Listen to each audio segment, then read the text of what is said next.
సంజయ్ కుమారుణ్ణి బండి సంజయ్ని కాపాడేటువంటి ప్రయత్నం చేస్తూ ఉంది.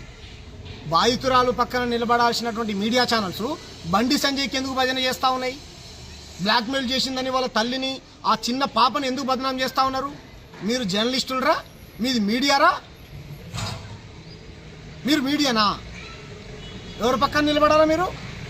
చిన్న పాప వచ్చి అర్ధరాత్రి ఆ పాప ఆ తల్లి వచ్చి పోలీస్ స్టేషన్కి వచ్చి నా పిల్లకి ఇలా అన్యాయం జరిగిందని రబ్బో శంకర దేవుడు అని మొత్తుకుంటూ వచ్చి కేసు నమోదు చేస్తే ఆమె పక్కన ఉండాల్సింది పోయి అమ్ముడు పోతారా మీరు డబ్బులకు? ఇంత దుర్మార్గం. బండి సంజయ్ కుమారుడిని తక్షణం అరెస్ట్ చేయాలని మేము చెప్తా ఉంటే హనీ ట్రాప్ చేసింది.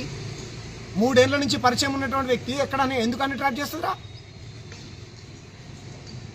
గతంలో కూడా అంతే. టెక్ మహేంద్ర యూనివర్సిటీలో ఫుల్గా మత్తు పదార్థాలు తీసుకొని తాగిపోయి ఎలా పడితే అలా తన తోటి విద్యార్థుల్ని పిడిగుద్దురు గుద్ది మొత్తం రక్తం వచ్చేలా చేశాడు. ఈయన తండ్రి ఏమో గూండాలను పంపించిండు ఎమ్మెల్యేలను చంపడానికి, కాంగ్రెస్ వాళ్ళని, బీఆర్ఎస్ వాళ్ళని. తెలియదురా ఇవన్నీ కనిపిస్తలే రాష్ట్రంలో మీకు? ఖబర్దార్, తప్పుడు వార్తల్ని ప్రచారం చేస్తే చెప్పులు తీసుకొని కొడతారు ప్రజలు మిమ్మల్ని అనుకుంటారేమో. కాబట్టి మేము ఒకటే డిమాండ్ చేస్తూ ఉన్నాం, బండి సంజయ్ కుమారుణ్ణి రేవంత్ రెడ్డి నువ్వు కాపాడే ప్రయత్నం చేస్తున్నావా లేదా? నువ్వు సైకిల్ కాంగ్రెస్ ముఖ్యమంత్రివా, ఒరిజినల్ కాంగ్రెస్ ముఖ్యమంత్రివా తేల్చుకో. దేనికి వస్తుండు నరేంద్ర మోడీ గారు? బండి సంజయ్ గారు కుమారుణ్ణి కాపాడడానికి వస్తుండా? అలా కాకపోతే కనుక బాధితురాలకు అండగా నిలబడి వాళ్ళ ఇంటికి వెళ్ళి అవన్నీ పరామర్శించమను. బేటీ బచావ్ అంటాడు, బేటీ పడావ్ అంటాడు. ఏంది బేటీ బచావ్ బేటీ పడావ్? నీ మీద కూడా అనేక రకాల ఎలిగేషన్స్ వచ్చినాయి. మేము అప్పుడు కూడా ఏం మాట్లాడలే. నీ పార్టీలో ఉన్నటువంటి కార్యకర్తే గిరీష్ దానబోయిన అనేటువంటి వ్యక్తి ఓ జర్నలిస్టు, ఆయన బీజేపీ పార్టీలోనే ఉంటాడు. ఆయనను కూడా ఇంటికి వెళ్ళి కొట్టించావు నువ్వు, గుండాలను పెట్టి మందుల సాధనలు చంపించేటువంటి ప్రయత్నం చేశావు. నిన్న కాకమున్న ఆయన పేరేం పేరు, కౌశిక్ రెడ్డి, ఆయనను చంపించేటువంటి ప్రయత్నం చేశావు. మమ్మల్ని రోజు చంపుతాని మీ గుండాలు బెదిరిస్తూ ఉన్నారు. ఎక్కడ డెమోక్రసీ ఇది? నీ కేంద్ర మంత్రి పదవి ఉంటే నీ పదవిని అడ్డం పెట్టుకొని నీ కొడుకు చెప్తాడంట మళ్ళీ మా నాయన మంత్రి, మా వెనకాల కేంద్ర బలగాలు ఉన్నాయి, మా వెనకాల మోడీ గారు ఉన్నారు, మేము ఎవరినైనా ఇది చేస్తాం, నేను చంపేస్తామని బెదిరిస్తాడంట. ఇవన్నీ మీకు కనిపించట్లేవారా? ఆ పాప వచ్చి చెప్పాలనా? ఇంకా పరువు తీయాలనా?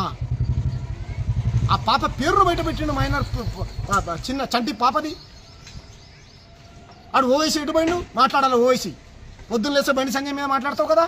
నువ్వు పార్లమెంట్లో ఈ అంశం మీద మైనర్ బాలిక పైన ఒక కేంద్ర మంత్రి, నాటే జోక్, ఆయన చిన్న వ్యక్తి కాదు, చాలా పెద్ద వ్యక్తి. ఈ దేశంలో బీజేపీ పార్టీ అధికారంలో ఉన్నది.